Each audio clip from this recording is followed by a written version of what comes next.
A 737 is in trouble. The pilots blinded by rain.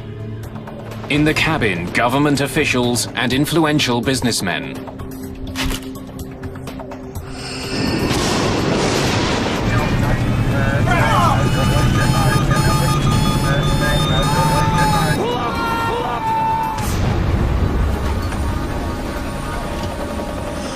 The crash of IFO-21 shocks the world. Did a final act of war bring the plane down? The White House demands answers. This was no ordinary flight, but a military jet carrying American politicians. When the investigation is over, the Air Force itself is held responsible.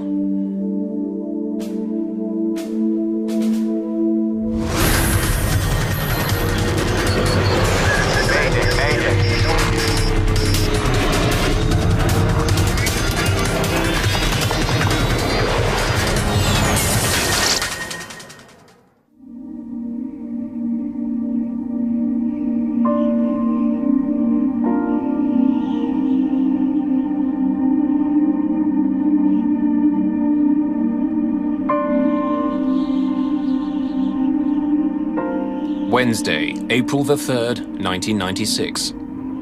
A raw spring day near the city of Dubrovnik, Croatia. Rain pelts the runway at the city's airport. A small group of diplomats hurry through the storm, trying to keep dry. They're part of a delegation that's just touched down. Among them, the Croatian Prime Minister and the American ambassador to the region, Peter Galbraith. The flight into Dubrovnik was a scary flight. We couldn't see anything at all. At that point, I'd been ambassador to Croatia for nearly 3 years, and I'd done a lot of shuttle diplomacy, and it certainly was one of the most uncomfortable. The weather that made Galbraith's landing so bad isn't letting up. In fact, commercial flights into Dubrovnik have been cancelled. But the ambassador and the others aren't waiting for a commercial flight. They're here to greet IFO-21, a US Air Force jet on a delicate mission. The plane is a specially designed 737. The Air Force has a small fleet of these jets to transport high-profile guests around the world. The cabin has everything needed to do business and politics 10,000 meters in the sky. Today, the cabin is filled with what the military call DVs, Distinguished Visitors. This group is led by United States Secretary of Commerce, Ron Brown.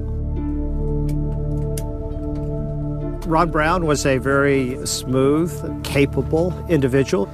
He was a Washington insider. And he had all the skills that go with that. Brown is a star in the Democratic Party. I obviously will do everything that is possible. He played an important role in getting Bill Clinton elected president. Under Clinton, Brown was appointed the first African-American Commerce Secretary in the country's history. The United States companies that are here today are eager to engage in dialogue with government and business leaders, and more importantly, to do business. Today, that job has taken Brown to one of the most troubled areas in the world.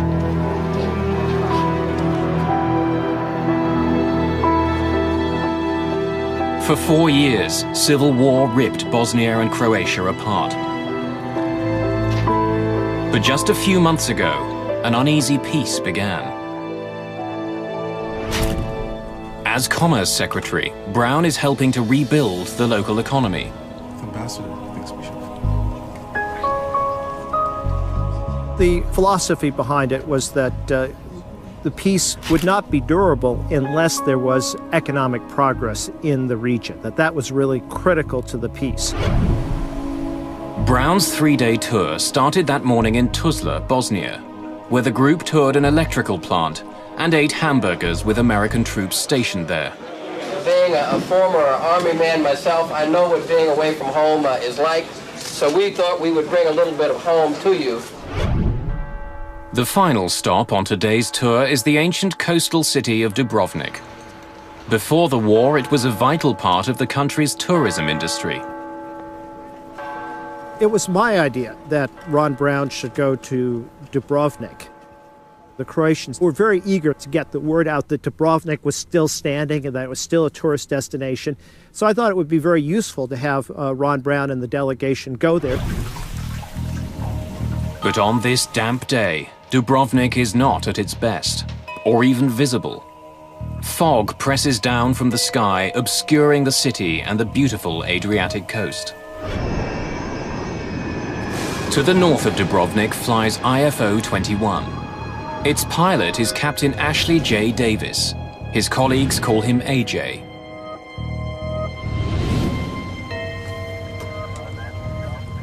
Departure, IFO-21. IFO-21. From the cockpit, Davis can see some clouds ahead that he wants to avoid. On the left here, just a couple of miles for a build-up. IFO-21, this is approved as requested. Climb and maintain flight level 160. Up to 160 now. IFO-21. It's 2 o'clock in the afternoon. AJ Davis and his crew have been on the go since dawn. While the cabin of this plane is built for comfort, the cockpit is virtually identical to a standard issue 737. AJ Davis grew up in Baton Rouge, Louisiana, and dreamed of being a pilot. He made it and has been on the front line of American military efforts.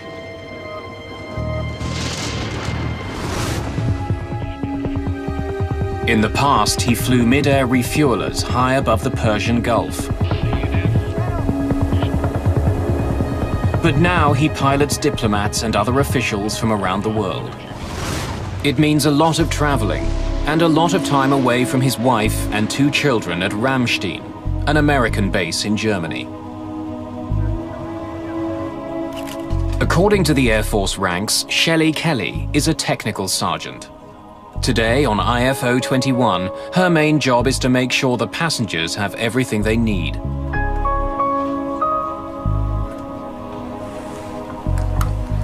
Mr. Secretary, something to eat. No, thank you. I was wondering how our time's looking. The diplomats are expecting to arrive in Dubrovnik by mid-afternoon, but they've been running late all day. I can check to find out for sure if you'd like. Yeah, thank you. Early would be good. As the plane nears Dubrovnik, AJ Davis calls the United States Air Force Weather Service for an update. Metro, IFO-21, how copy? Over. IFO-21, copy loud and clear. Weather for Lima Delta uniform as follows. Rain. Sky conditions 500, broken. That would be ceiling. How well do you copy? Metro, IFO-21, copies. Yeah, we've been in it all day. Are you expecting any changes in the weather? Pretty much continued rain, over. Copy. Rain. Thanks for your help. So, let's see the sights of Dubrovnik. Only 4 months after a peace treaty was signed, the skies over this part of the world aren't guaranteed to be friendly. Planes are still required to fly in certain highly restricted lanes. While he's aware that there are flight restrictions, Davis has never flown in this part of the world before. As he nears the Croatian border, he gets an unexpected warning. IFO-21, this is Magic 5-1. Magic is the call sign for the peacekeeping airborne early warning aircraft that watches air corridors like a traffic cop. Be advised, you're leaving an approved corridor.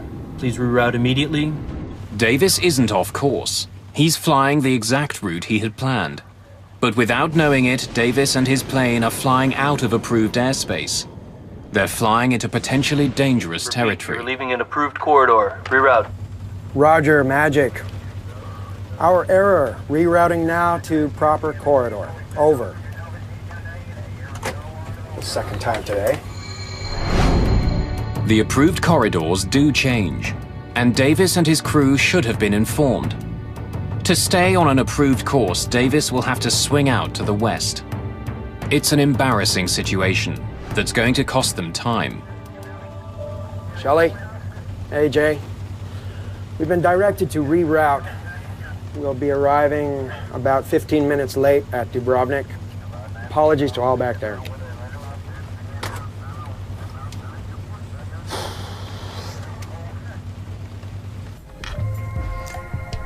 Ladies and gentlemen, could I have your attention, please?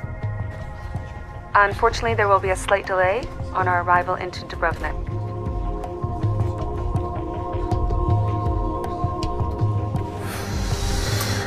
DVs aren't going to be happy at all. The weather ahead will probably slow us down even more. Outside his plane, the heavy rain continues to crash down.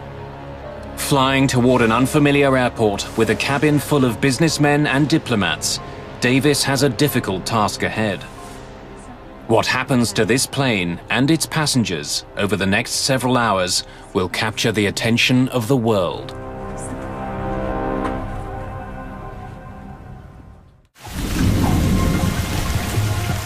A heavy rain soaks a small airport in Dubrovnik, Croatia. Headed towards it is a US Air Force 737 carrying 35 people on a trade mission. Leading the delegation, US Secretary of Commerce Ron Brown. We'll see which path Ambassador thinks we should follow. Dubrovnik approach, IFO 21, level 100. Dubrovnik approach, good afternoon. Maintain 10,000 feet for beacon approach. Runway 12. Okay, descending to 10,000 feet, IFO 21. The weather is so bad today that commercial flights have been cancelled. As they approach the airport, the rain isn't letting up.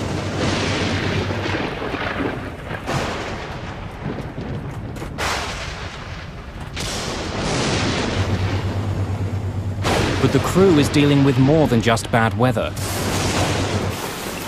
The recent civil war has taken a heavy toll on Dubrovnik's airport.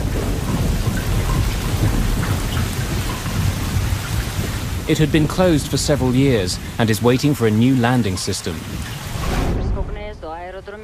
The airport was totally trashed by the Serbs who had taken over the airport during the '91 war. They really went out of their way for the destruction. They destroyed the instrument landing system. The new one was on order.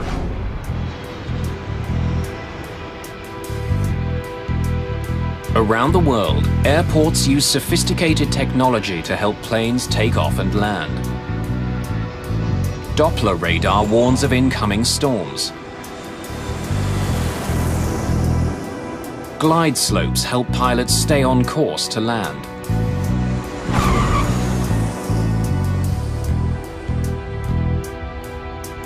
The devastated Dubrovnik airport has none of that. It doesn't even have radar to see the planes that are coming in for landing. Instead, the airport is using so-called non-directional beacons to guide planes towards the runway. In the aviation world, it's ancient technology. There are many non-directional beacons used in the United States and throughout the world, but they're an older navigational aid, and in fact, they were on the way out. The system in Dubrovnik has 2 beacons on the ground, which send out signals to the plane. When the crew receives the signals, they consult their charts and follow the course that will take them to the airport. The crew of IFO 21 is still waiting to hear the first signal when they get a call from the ground. 9A CRO to IFO 21. IFO 21, I read you, 9A CRO, over. Another plane, this one carrying Ambassador Galbraith, had touched down earlier in Dubrovnik. The pilot of that plane is an experienced flyer who's very familiar with the area. He wants to let the crew know what to expect.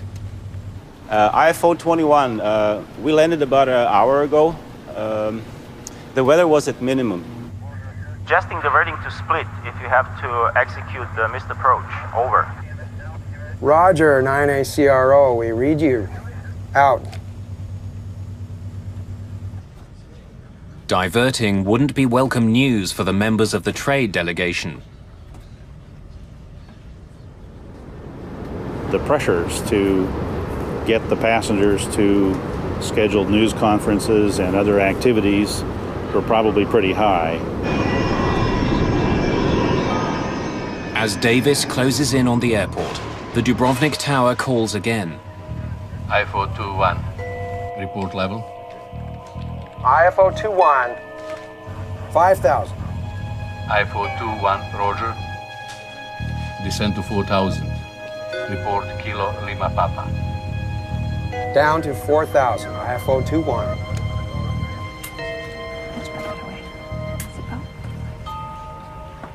Sir.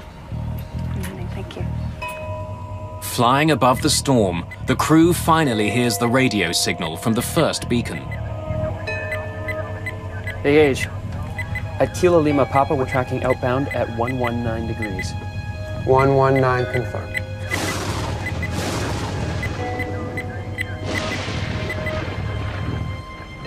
Mr. Secretary, we're landing. We'll take this up later, Adam. It's not very broken up down there. I can't see through it. Tim? The clouds are thick. The crew can't see the ground. They have to trust their instruments as they descend through the storm. IFO 21. Sir, we are inside the locator, inbound. IFO 21, roger. Cleared for beacon approach. Runway is wet. IFO 21.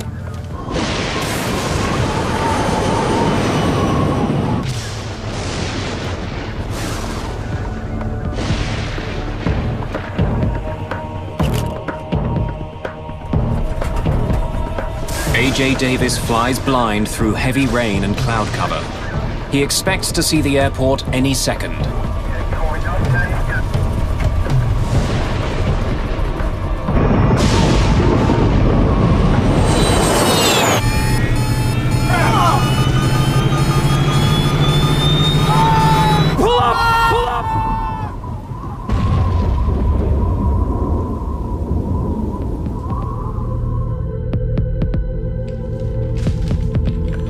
IFO 21, do you read?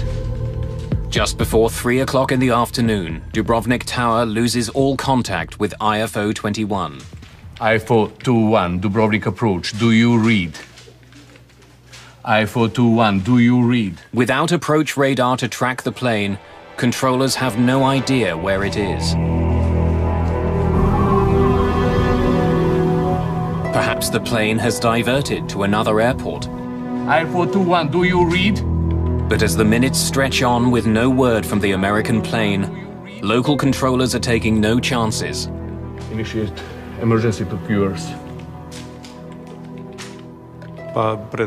Near the end of our shift, we heard about the possibility of a missing plane. We didn't know who was on the plane. We had no details about the flight. For situations like this, there is a certain procedure, and we just waited for more information. Peter Galbraith is waiting at the airport with Croatia's Prime Minister.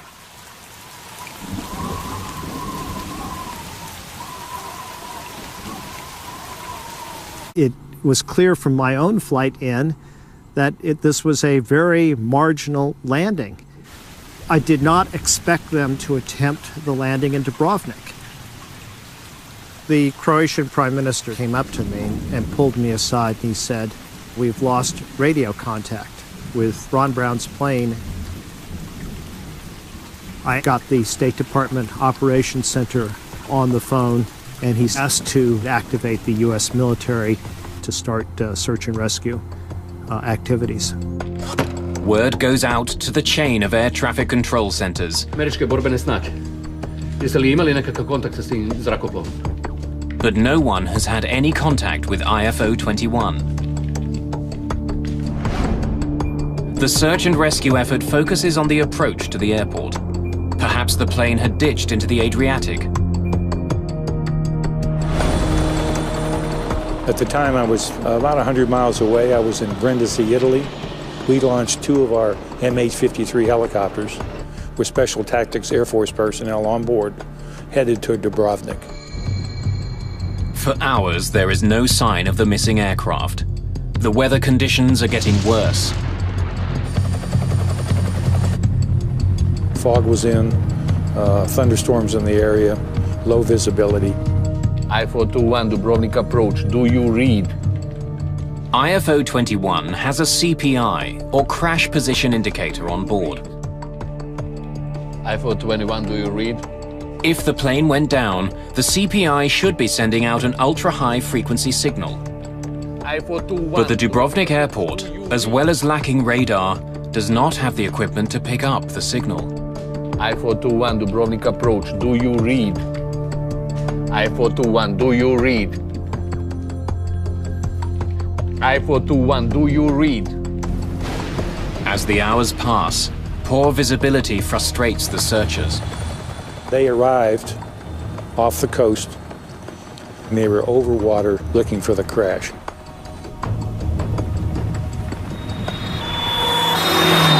Hours after the plane disappears, police respond to a tip. A local villager has seen something on the hill above his house. It's a long way from the coast where the search is concentrated.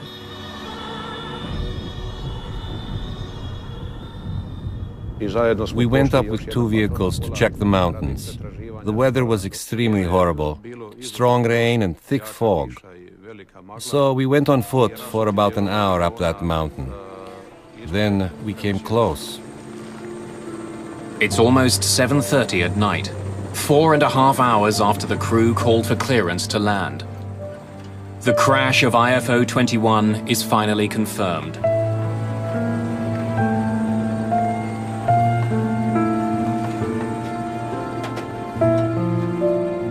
The news races from Dubrovnik to America.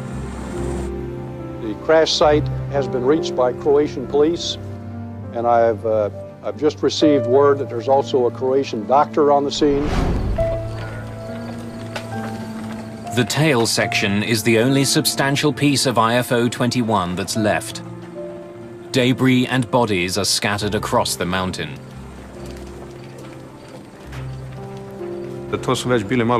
These were hard moments as we were walking over the boulders, not knowing if we're going to step on someone's body. These are the moments that you can't forget. Then, almost miraculously, police make a heartening discovery. Inside the tail section, they find a survivor. It's Technical Sergeant Shelley Kelly. As we arrived at the tail section, one policeman went inside and found the body of a stewardess, and he tried to help. That was our hope. We wanted to help. We wanted to save every life, and hers was our chance. We were counting on it.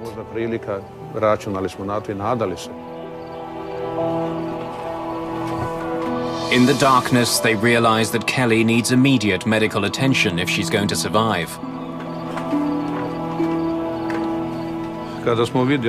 When I realized that there was no one to help, I radioed the police central station in Dubrovnik and got them the location of the crash site. By then, it was completely dark.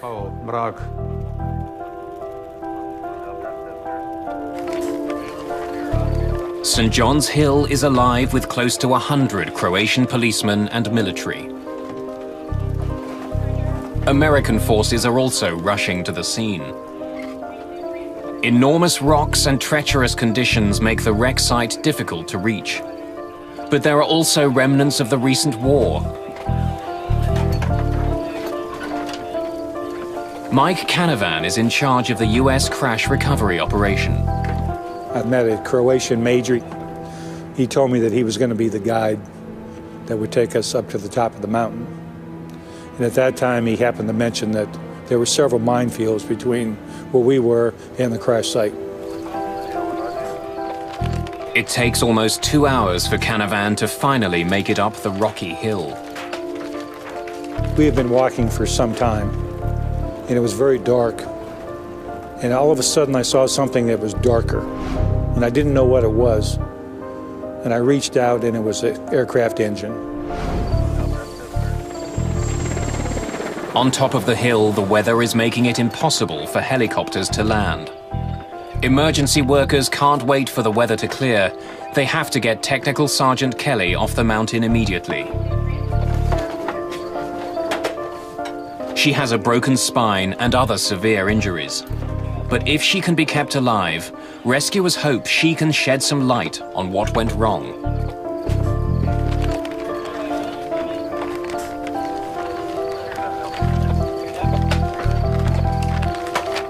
With Kelly off the mountain, the search for other survivors continues.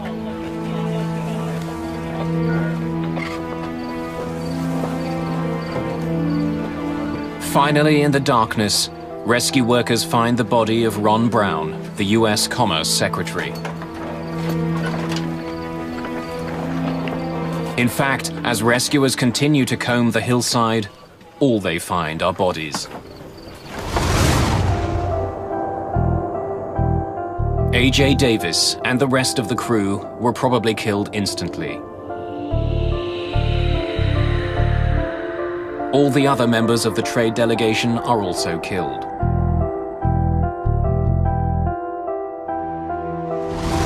As dozens of emergency workers continue their grim search, a call comes from Dubrovnik. Technical Sergeant Shelley Kelly is pronounced dead in the ambulance en route to hospital. No one has survived the crash of IFO 21. A grim spring rain hammers down on the mountains of Croatia. Near the Dubrovnik airport, a 737 has crashed. The jet was an American Air Force's plane on a trade mission through the region. Police and members of the military have searched for survivors, but all 35 people who were on the flight are now dead.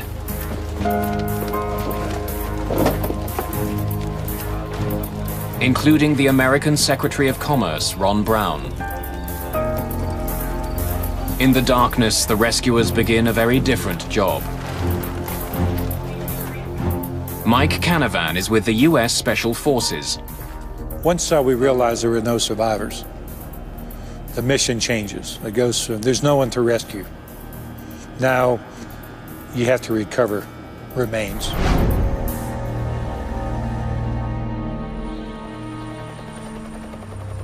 By dawn, the weather has improved. Peter Galbraith gets his first glimpse of the crash site.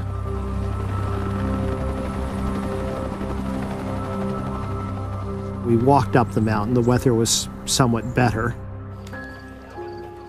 And near the top, there was the fuselage of the plane, rear part of it, and debris all over the place. And then on the other side of the ridge were the bodies.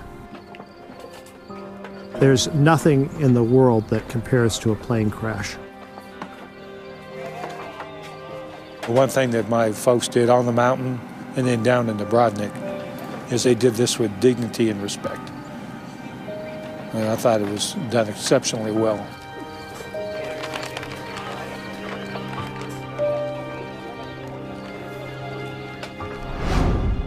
Ladies and gentlemen, the Vice President and the First Lady and the members of the Cabinet and I wanted to come here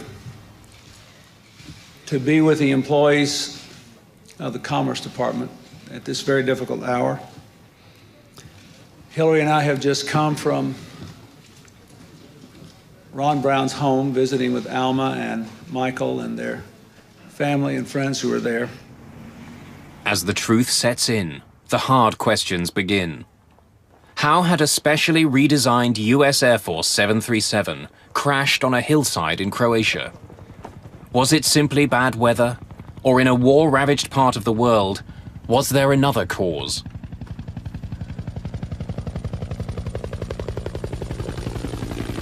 Purpose of the accident investigation team, I can guarantee you that they will be extremely thorough in their analysis in trying to determine the causes of this accident.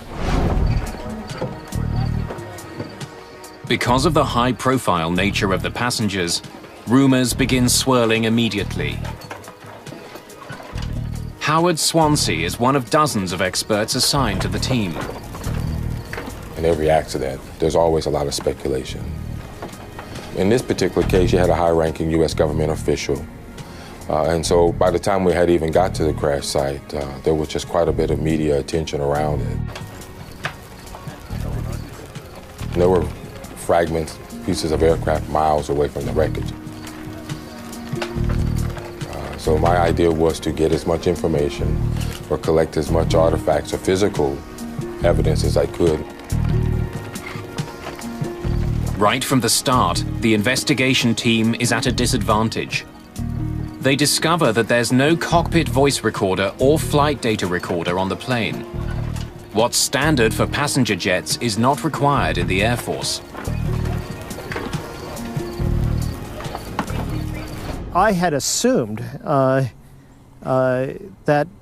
the Air Force and these VIP flights had higher safety standards than commercial flights. And so I was really shocked to learn that the standards were generally lower than those for commercial aviation. Without the standard tools, investigators can't afford to overlook anything. The wreck is almost 3 kilometers from the airport. How did a trained crew get so far off course?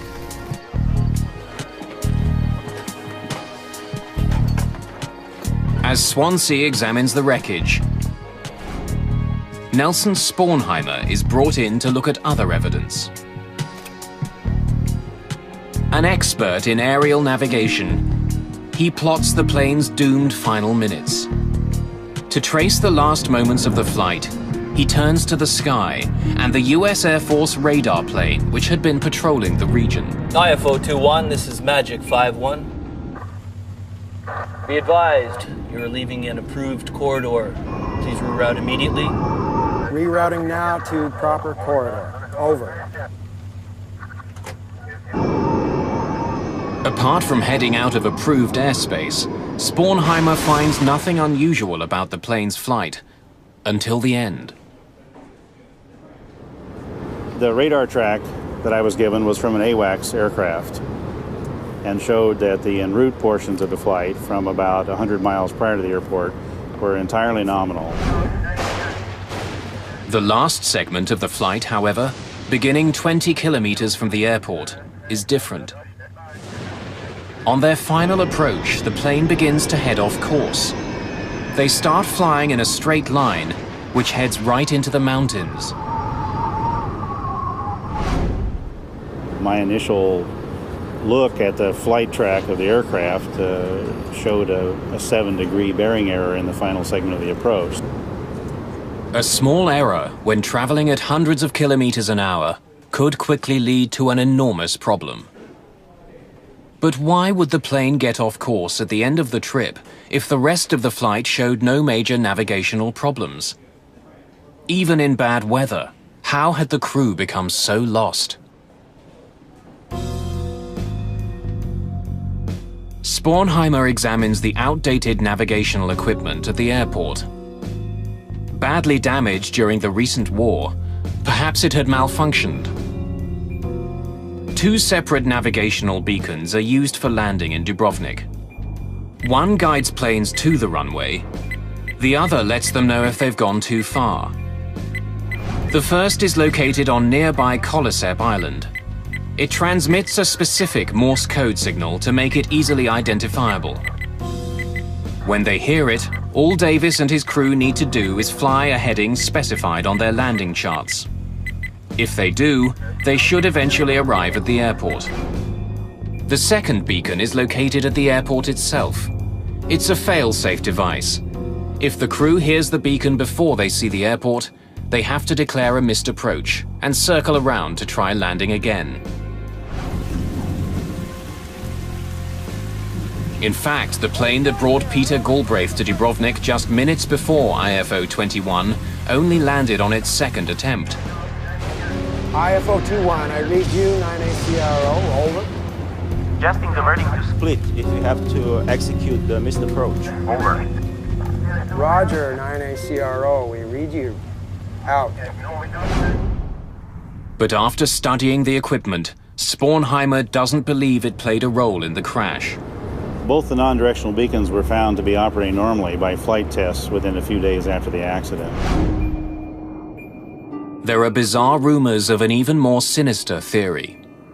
Perhaps Davis was following a decoy beacon put in the mountains on purpose. In a troubled region, was this an attack on the trade mission?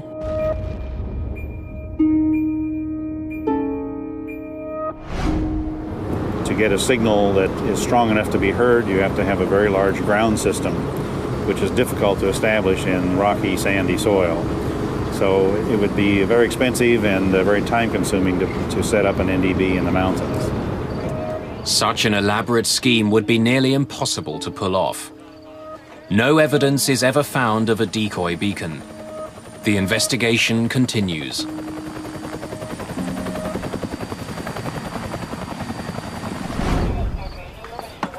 In the wreckage of the Air Force flight, investigators discover an important piece of the puzzle. The plane's ADF, or Automatic Direction Finder, is recovered. It appears to be working, but only one of the units had been installed on this jet. To perform a proper landing in Dubrovnik, a plane requires 2 ADFs.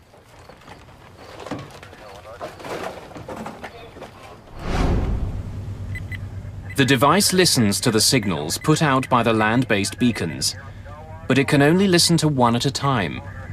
We're still not past it. I'm tuning back to KLP. Flying with 1 ADF, the crew can listen to either the beacon which is telling them how to get to the airport, or the beacon which is telling them they've gone too far. They can't do both at the same time.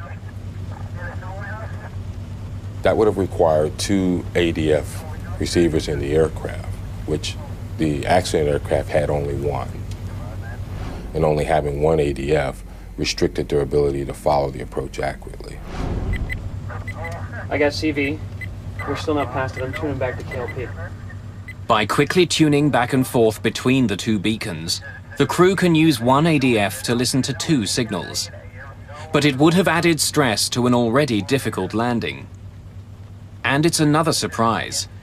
The Air Force jet wasn't adequately equipped to land at this airport. You're talking in a very short time span of making the approach. It's going to become rather difficult in trying to dial both to keep listening to the code if you're also trying to search for your course and headings. As he continues to study the path that IFO 21 took, Nelson Spornheimer focuses on an S-shaped curve in the plane's flight.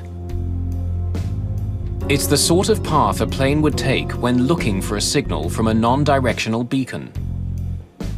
But just when the crew should be looking for the beacon signal, the S-turns disappear. At about 2 or 3 miles inside the final approach fix, for the next 7 or 8, 9 miles, the flight track is perfectly straight. Instead of trusting the navigational system that was in place, even though it was primitive, the crew suddenly seems to give up. And Spornheimer thinks he knows why. Fighting heavy rain and hampered by a single direction finder, Spornheimer believes the crew resorted to another, even older piece of technology to find the runway, something called INS, or Inertial Navigation System.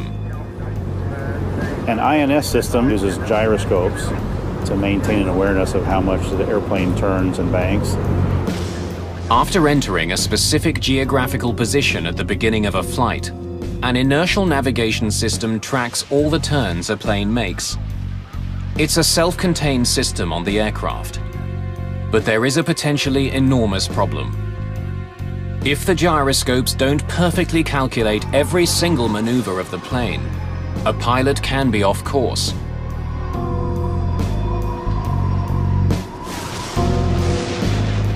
It's not very broken up down there. I can't see through it. Tim? The crew might have thought that switching to this system would help them find their way. But in this case, it might have put the plane dangerously off course. INS drift in this case was probably, in my view, the primary reason the aircraft ended up where it was.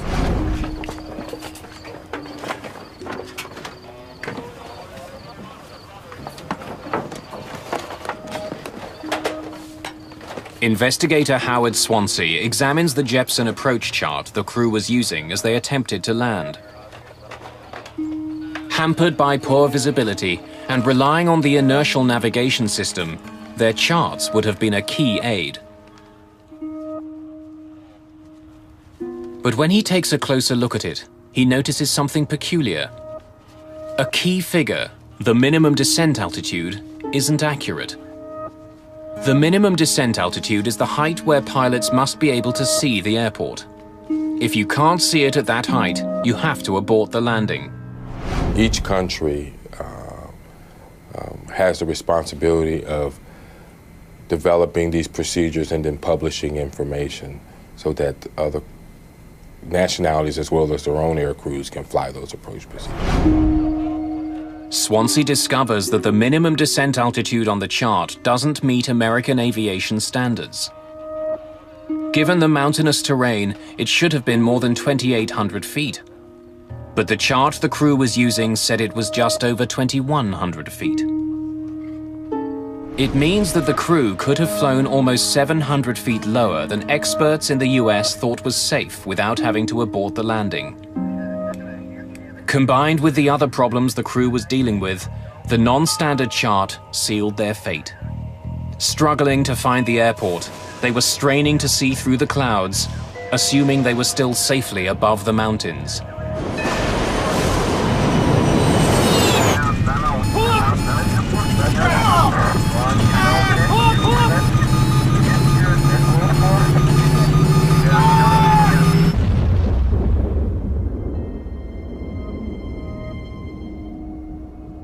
But why wasn't an Air Force jet properly equipped to land in Dubrovnik? And why didn't the crew have the right landing charts that would have made even a difficult flight safer?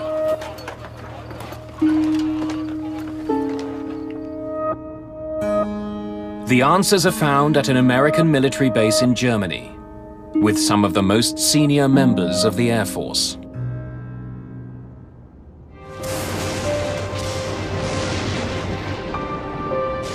In the spring of 1996, a US Air Force jet crashed just outside the airport in Dubrovnik, Croatia.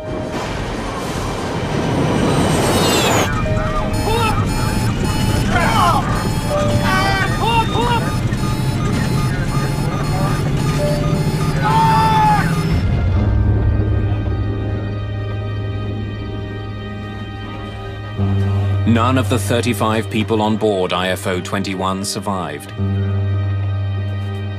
The plane was a specially redesigned 737, but the investigators have found that the crew didn't have the equipment it needed to safely land in the war-ravaged airport, and that the charts they were using weren't up to American aviation standards. To discover why the crew were attempting to land in such difficult circumstances, the investigators questioned Colonel John Mazurowski. He's the operations group commander for the airlift wing in charge of the flight. His job is to provide transportation for a growing number of distinguished visitors. But these are tight budget times. Mazurowski has been told to do more with less. What I'd like to talk about now is the Jeppesen approach subject. One of the major focuses of the investigators is the Jeppesen landing charts the crew were using. The charts, drawn up for most major airports, give crews a vast amount of information, including what to do in the case of a missed approach. But investigator Howard Swansea has already found that these charts were not up to US standards.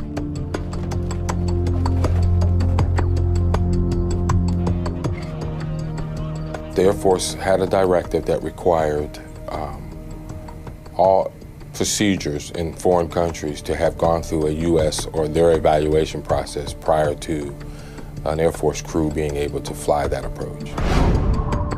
Landing at the Dubrovnik airport had not been approved. The Jeppesen landing charts that did exist for the airport had not been reviewed. It's the reason that Howard Swansea found a difference between what the charts said and what was considered safe by the Defense Department.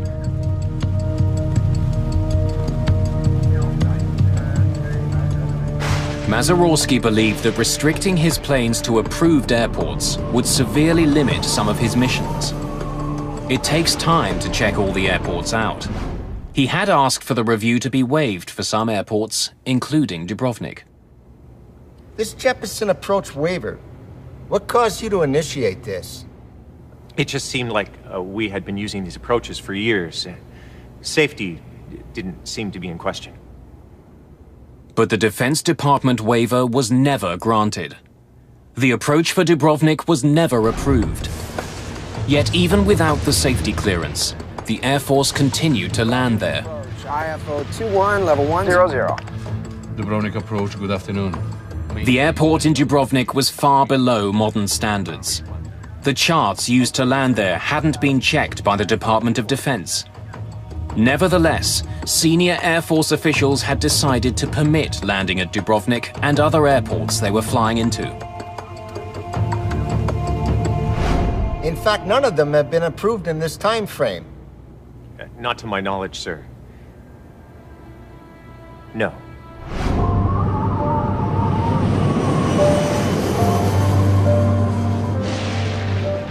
In the end, a fatal combination of factors had come together to cause the crash of IFO 21. Dubrovnik approach, IFO 21, level 100. Dubrovnik approach, good afternoon. Maintain 10,000 feet for beacon approach. Runway 12. IFO 21. The crew were fighting bad weather. They were landing in an unfamiliar airport, which was hobbled by old technology. The unapproved charts made a bad situation much worse.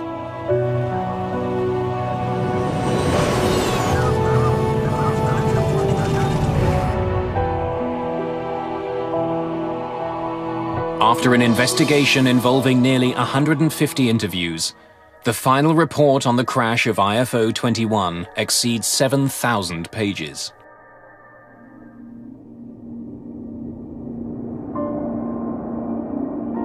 How much of the weeping we have done this last week because there were so many brilliant young people on that plane with him from different backgrounds and different racial groups. Why? Because Ron Brown could see in them the promise of a new tomorrow.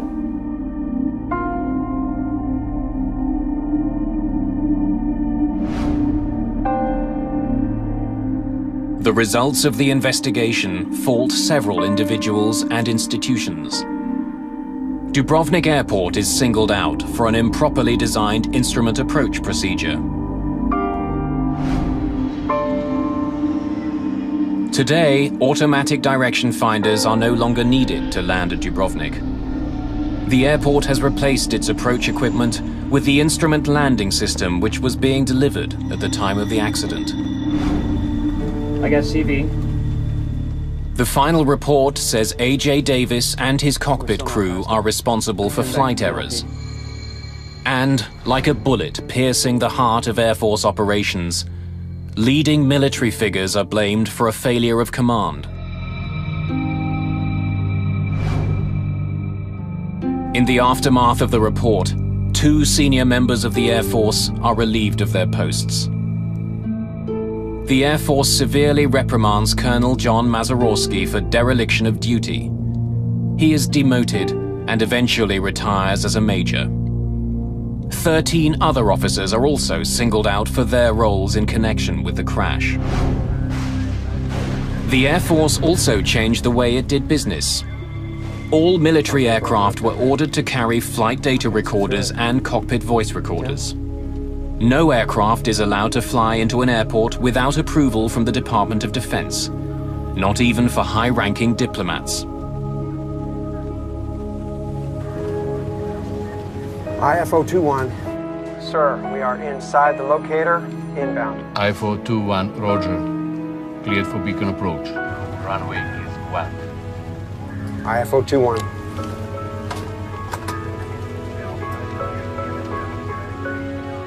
The Air Force Command was held accountable for the accident. But it's the pilots, the crew, and the passengers of IFO 21 who paid the ultimate price for oversights made by the 86th Airlift Command.